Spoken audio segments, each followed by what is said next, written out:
ನಮಸ್ಕಾರ. ನನ್ನ ಹೆಸರು ಆಲ್ಬರ್ಟ್.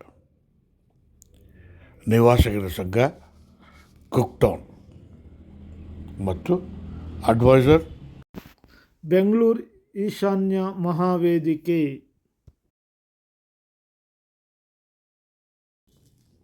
ಇದು ಒಂದು ಅತ್ಯಂತ ಮುಖ್ಯವಾದ ವಿಷಯ, ಗಂಭೀರವಾದ ಪ್ರಶ್ನೆ. ದೊಡ್ಡ ಗುಬ್ಬಿ ಅಲ್ಲಿರುವ ಅಂದರೆ ಚಳ್ಳಕೆರೆ, ಕಲ್ಕೆರೆ ಅಲ್ಲಿರುವ ಕೆರೆ, ಇಲ್ಲಿ ನಾವು ನೋಡ್ಬೋದು migratory birds of various kinds and hues, as also rich aquatic life on the surface of the lake. But for want of required level of oxygen and also sharply, deeply contaminated level of the water condition, turning into toxic and fatal situation, birds of migratory nature and aquatic life are in danger. Birds of the kind of pelicans and fish in numerous numbers are seen dying every day across the banks of the lake. This is quite a disturbing and troubling factor. We therefore urge all the concerned authorities in the government and the statutory bodies to pay their attention to this alarming situation and take up a remedial measure to set right the issue on a war footing empathetically. We trust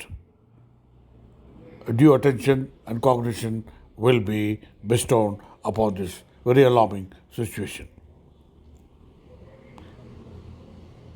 Thanking you all. ನಮಸ್ಕಾರ, ವಂದನೆಗಳೊಂದಿಗೆ ನೋಡಿ friends, ಇದು ನಿಮಗೆಲ್ಲರಿಗೂ ನಗರಿ ಬೆಂಗಳೂರು. ನಮಸ್ಕಾರ.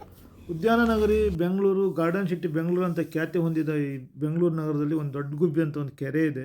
ಈ ಕೆರೆಯ ನೀರು ಎಷ್ಟು ಮಾಲಿನ್ಯ ಆಗಿದೆ ಅಂತ ಹೇಳಿದ್ರೆ, ಈ ಕೆರೆಯ ನೀರು ಮಾಲಿನ್ಯ ಆದ ಹಿನ್ನೆಲೆಯಲ್ಲಿ ಅಲ್ಲಿ ಪಕ್ಷಿಗಳು ಮತ್ತು ಪ್ರಾಣಿಗಳು, ಜಲಚರಗಳು ಸಾವನ್ನಪ್ಪುತ್ತಾ ಇದೆ. ಈ ಪೊಲ್ಯೂಟೆಡ್ ನೀರುಗಳು ಅಥವಾ ಕೊಳಚೆ ನೀರುಗಳನ್ನು ಕೆರೆಗೆ ನೇರವಾಗಿ ಬಿಟ್ಟುದರಿಂದ ಕೆರೆ ನೀರು ಸಂಪೂರ್ಣವಾಗಿ ಮಾಲಿನ್ಯ ಹೊಂದಿದೆ.